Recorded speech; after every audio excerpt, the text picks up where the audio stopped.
আসসালামু আলাইকুম, hello everyone, welcome back to my channel Farhana ইনিস কিচেন।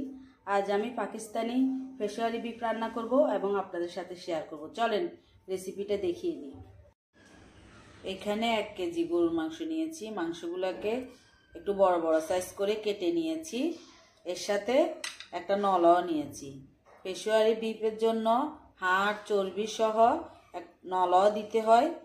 মাংস অনুযায়ী নলাটা দিবেন। আমি একটা দিয়েছি, আপনারা চাইলে 2টাও দিতে পারবেন, 3টাও দিতে পারবেন। 1 টিস্পুন লবণ দিয়ে দিচ্ছি। লবণ দিয়ে হাত দিয়ে মাংসগুলো সব মেখে নিব।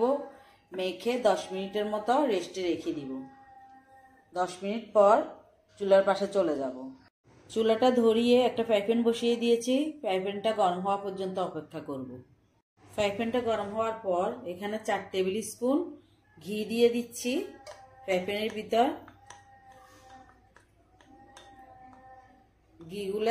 ঘিগুলো গরম হওয়া পর্যন্ত অপেক্ষা করব।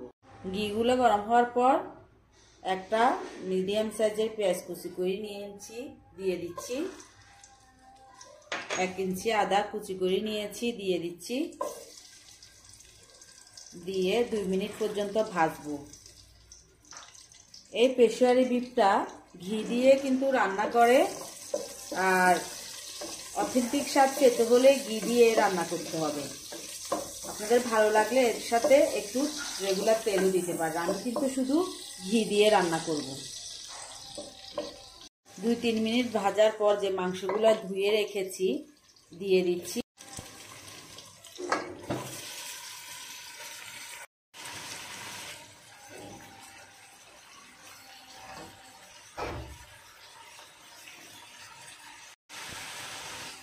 মাংসগুলোকে ঘিয়ের সাথে 5 মিনিট পর্যন্ত ভেজে নিব।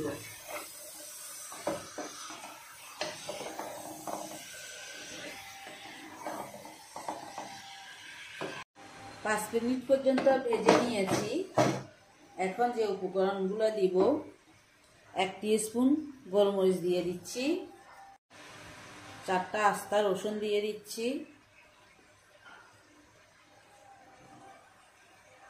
পেঁয়াজ দিয়ে দিচ্ছি 5টা,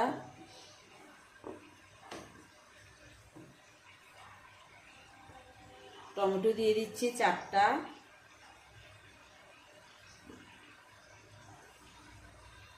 আলু দিয়ে দিচ্ছি 6টা আস্ত। বড় যেটা আছে ওটাকে 2 ভাগ করে দিয়েছি, ছোটগুলো আস্ত দিয়েছি। লাল সবুজ বিলে 10-12টা কাঁচামরিচ দিয়ে দিচ্ছি আস্ত। আবার একটু লবণ দিয়ে দিব 1 টিস্পুনের মতো। এই পেশোয়ারি বিফে বেশি মশলা যায় না, এই অল্প মশলা দিয়ে বিফটা রান্না করতে হয়। এখন গরম পানি অ্যাড করে দিব। অবশ্যই গরম পানি দিতে হবে।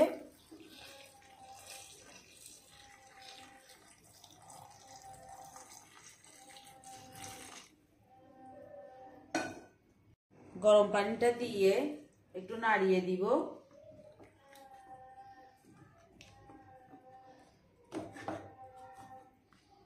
প্রয়োজন হলে রান্নার মাঝখানে আরো একটু গরম পানি অ্যাড করে দিব। এখন ঢাকনাটা লাগিয়ে দিব। ঢাকনাটা লাগিয়ে ঢাকনার ছিদ্রটা বন্ধ করে দিব। 40 মিনিট পর এখানে একটা স্টার অ্যানিস, একটা কালো এলাচ, 3টা সবুজ এলাচ দিয়ে দিচ্ছি। আমার মনে হচ্ছে পানি আর একটু লাগবে, আরো 2 কাপ পানি অ্যাড করে দিব।